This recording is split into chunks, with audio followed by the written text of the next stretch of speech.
Noob D&D Dad here. We are going to talk about sessions 15, 16, and 17 for the Army Veterans group, and they're going to fight this guy. So they had just finished burning down the woodland manse and camping outside of it while it was on fire. And something I wanted to point out that I added to it, right, because the woodland manse had like a sorcerer wizard laboratory or something in it. So as the building was burning down, I had some of the smoke come out purple, just like a little flavor thing I added.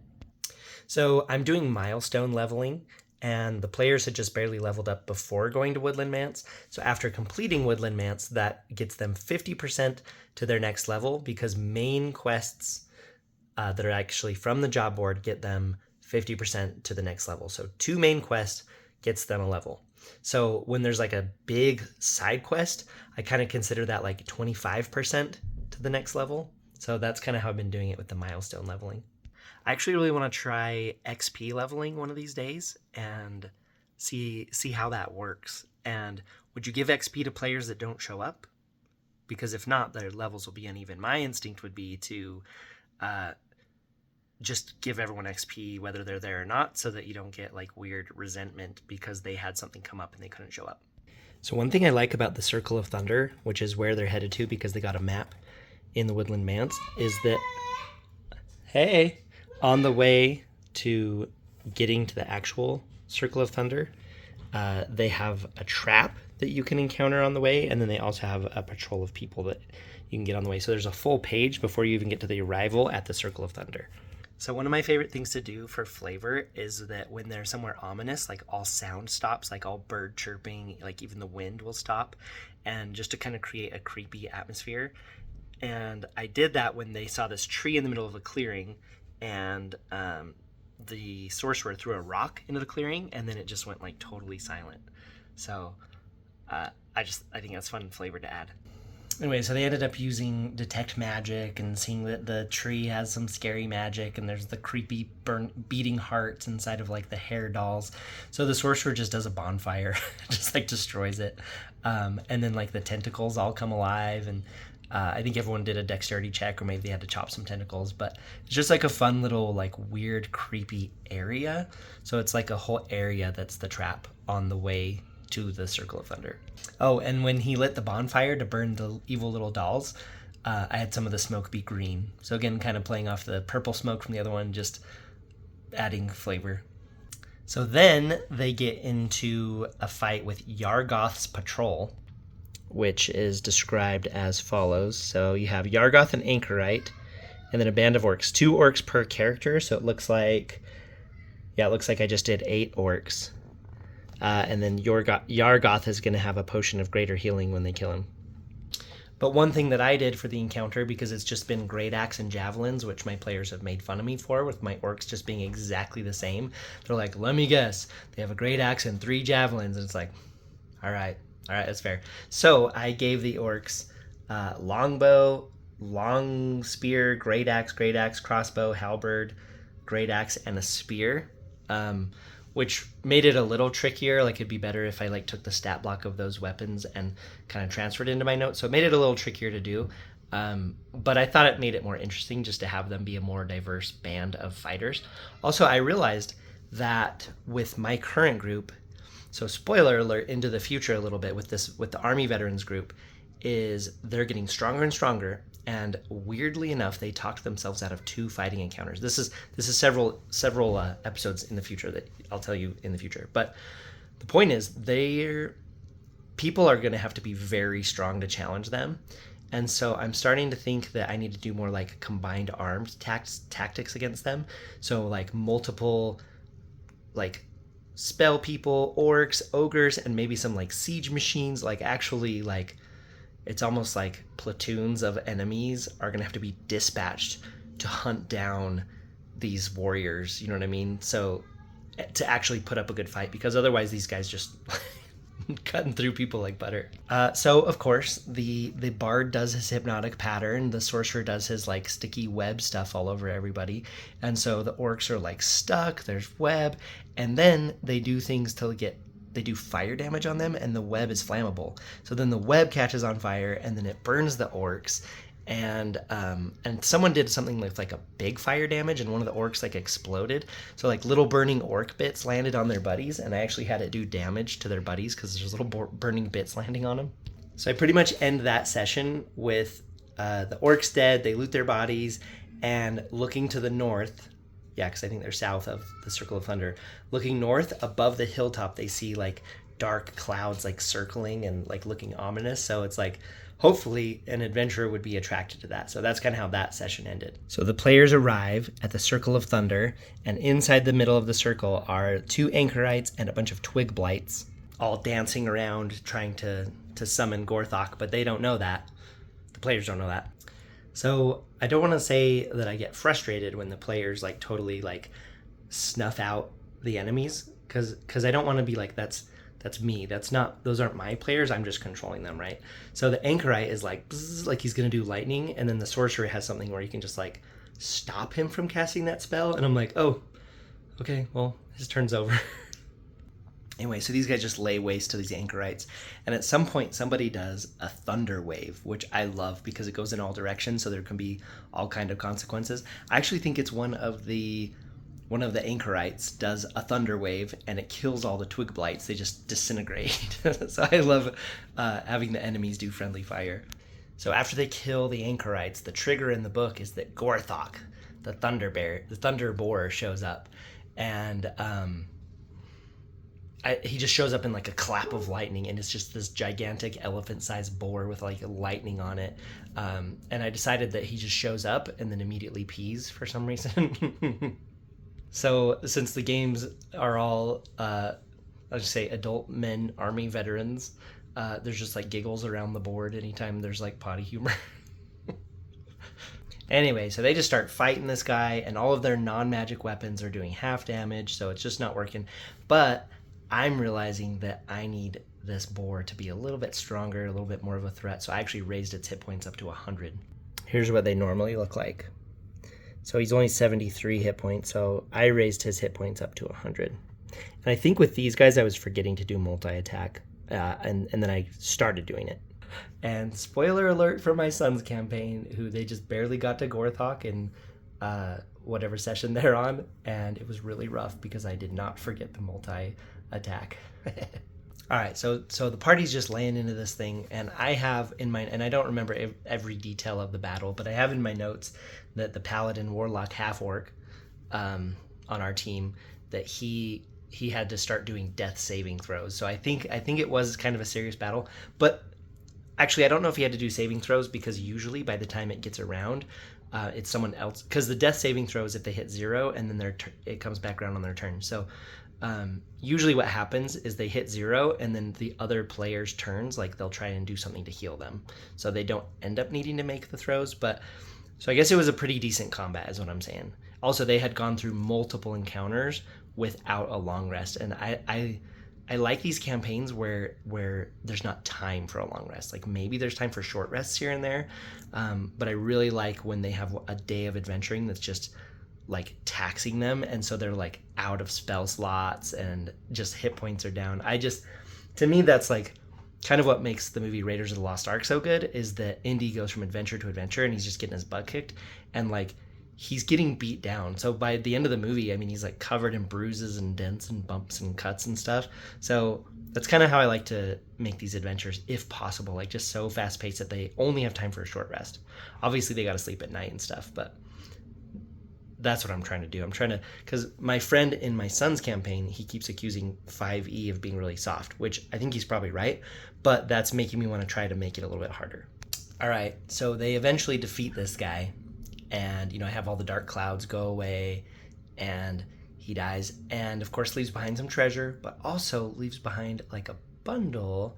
And this is where I just go totally off the rails, because normally, we're doing the Dragon of Icespire Peak campaign, but I have been having fun just adding stuff, and so I went completely off the rails, and I added, so the elemental beast dies, or whatever, the nature spirit, whatever it is, and there is a young woman, age 18 minimum, wearing a dress, laying on the ground unconscious, that her clothing is like 200 years in the past clothing. and she's asleep. She's like magically asleep. So that is a complete departure from this part of the campaign, and basically want to see how they react. Like, how are they going to try to wake her up? Like, what are they going to do? She's wearing a necklace.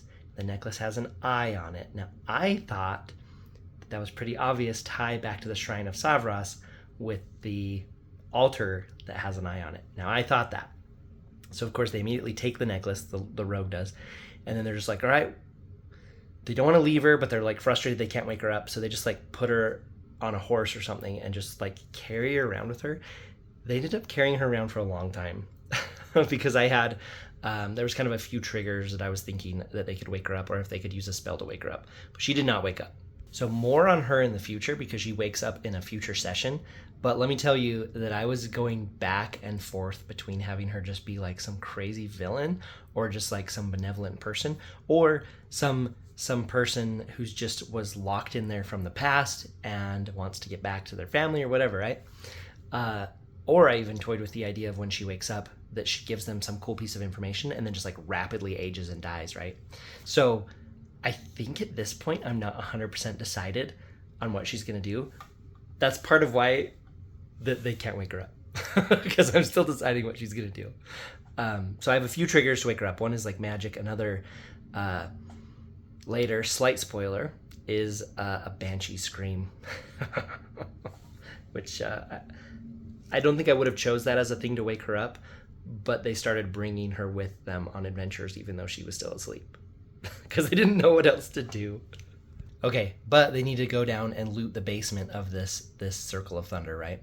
So more on this young maiden that they found in the wreckage of Gorthok in the future. So stand by for that. But let me show you how I changed the basement.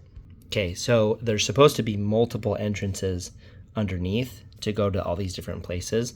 And I think I decided that was lame to have multiple entrances. And then it tells you like what's down, like what kind of treasure is down there and stuff. But I had it be this. So there's one entrance, and then there's like a battle axe, a maul, a shield, and then there's different potions. And then I like to have like rations or copper, or poison darts, whatever, right? They ended up getting quite a lot of treasure. Again, because I had them roll on the treasure table, it looks like he rolled a 35 on the challenge rating 6 treasure hoard table in the DMG. But so they got quite a bit of treasure, and then they went down and explored stuff. And I just changed the basement just so they didn't have to keep going down, coming back up, going down, going back up. And I thought it might make more sense for all of them to be connected. And I just thought that would take forever. And if there's anything about the Army Veterans group, is they don't like stuff that takes forever. So I have to run things pretty quick because they want to get through stuff. They're not just trying to like rush it. I asked them one time, I said, do you guys just trying to like get through this book as quick as you can? Or are you just trying to kill stuff and get treasure? Like, what are you doing, you know? And it seems like they're here for the journey. They want to have fun on the journey, kill stuff and get cool stuff. But it does seem like I need to play it a little bit faster for them versus for my son's group, which we're going pretty slow, which I like as a noob DM. I feel like they're very methodical, and it gives me more time to kind of create things on the fly. I still do here, but I kind of need to create it the night before, whereas with my son's group, I can kind of create it as we're sitting there, as we're kind of going back and forth. So a little bit different pace. If you're a player, what pace do you like in your game? And if you're a DM, how do you control the pace? I'd love to hear you guys' answers to these stuff. It's super helpful to me. All right, and on to session 17, where things... Okay, so they go back to Falcon's hunting lodge. He had promised them the special elven boots if they defeated the manse, so he gets the boots. But as they arrive, there's like an orc party to attack, right? It's like 10 orcs and an ogre, and normally this would be where Gorthok would be, but they had already defeated him, right? So now this attack just consists of orcs and an ogre. Now they wipe out these orcs. I mean, the orcs are not that strong to begin with anyway. And so they wipe these guys out. And then I decided to be funny to just have the ogre be like way behind. So he's like dragging a sled, and he just shows up and like everyone else is dead. All right, and I may get in trouble for this part because the ogre has a stat block that says that he's evil. So he shows up all alone, and our warlock paladin has the genius idea. He's like, hey, why don't we try to convince this thing to join us? And I'm like, no way, that's absurd. And I'm like, well, do you know what? Like, let's attach a DC, I think, difficulty class to it. I'm like, sure. Let's see you guys see if you can achieve this. And I'm like, okay, what DC for persuasion would they have to roll to basically recruit an ogre to join their team? Now, the ogre doesn't have a choice because all his buddies are dead, right? So he's under duress a little bit. But what DC would you pick? Pause it, go down and let me know, and then come back and see what I chose. 5, 4, 3, 2, 1. Okay, so I chose, let me just double check my notes here, DC 25. So they had to get a 25 or higher in order to persuade this ogre to join them. And they rolled a freaking 28, right? With the bonuses and whatever they've got going. And I'm like, okay, he joins you. So his name is Mort. And they now have an ogre who's going to carry their ballista like a crossbow. So I apologize to the DM guild if I'm completely doing this campaign wrong. But you know what? We are all having fun. But I definitely feel like I'm making a lot of mistakes. Spoiler alert into the future, where their campaign is currently paused, the ogre only has 3 hit points left. And I'm just like, yes, let's kill this guy. But when I attack, I do roll a random die for who the enemy attacks. Otherwise, I would just target this ogre and just get him killed. So he's lasted for a long time. I think part of them rolling a 28 was the bardic inspiration. So I should have maybe made it a 30. I don't know. But they have a dang pet ogre now, and he's going to be a fun part of this campaign going forward. So this has been Noob D&D Dad. That's me. Because I'm DMing for 2 different groups, my son and his friend, and this group of Army veterans. So, and I'm a noob. So this has been the Army Vet group, sessions, 15, 16, and 17. So we are actually catching up to what we're doing in real time, but there's a lot that's happened between now and then. So thank you so much for going on this journey with me. Thank you for answering all my questions. Thank you for your feedback. I'd love to hear from you guys that are watching this. So let me know where you're watching from. Let me know what your experience is, like if you've been mostly a player, mostly a DM, or what. But I'm also currently trying to make a simple set of rules, and I know people have done it, but I want to do it myself. A simple set of rules to get my 3-year-old girl and 5-year-old girl in. So I have maps that I'm drawing.